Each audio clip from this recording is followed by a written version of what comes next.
শিক্ষামন্ত্রী এই কথাটি মাথার উপর দিয়ে গেল। তিনি বলছেন মাদ্রাসার ছাত্ররা নাকি কোরআন পড়তে পারে না এবং কোরআন না পড়ার কারণে তিনি ধর্মীয় শিক্ষক নিয়োগ দিতে পারছেন না। মানে কি ধরনের কথা তিনি বলেছেন? আদৌ কি এটি বলেছেন? না, আসলে তিনি এটি বুঝাননি। তিনি কি বুঝাচ্ছেন এই নিউজটি দেখুন। এই ফটোকার্ডটিতে কিন্তু দেখতে পাচ্ছেন যে তিনি স্পষ্ট করে বলেছেন আলিয়া মাদ্রাসার যে ছাত্ররা আছে তারা ঠিকমতো কোরআন পড়তে পারে না। এজন্য তিনি চাকরি তাদের দিতে পারছেন না। কিন্তু দেখেন এই হলুদ মিডিয়াগুলো কেন বলি, তারা এই নিউজটাকে কি করেছে?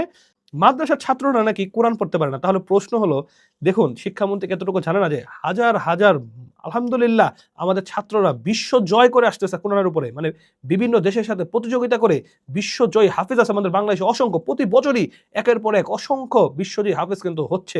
বাংলাদেশে গিয়ে তারা প্রতিযোগিতা করে ফিরে এসেছে। এটা তো শিক্ষামন্ত্রী জানেন।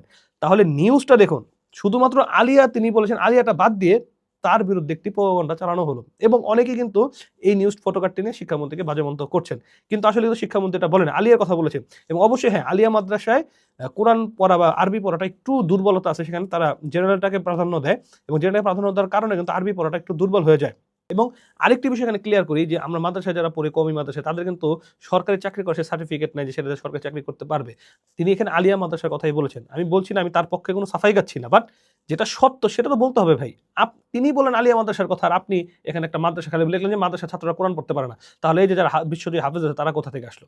অবশ্যই শিক্ষামন্ত্রী এটা জানেন। তাহলে আপনি যে নিউজটা করেছেন, এই নিউজ পোর্টালগুলোর বিরুদ্ধে ব্যবস্থা নেওয়া উচিত যে তারা এই ধরনের নিউজ কেন করেন? মিথ্যাকে সত্য বানিয়ে প্রচার করে, সত্যকে মিথ্যা বানিয়ে প্রচার করে।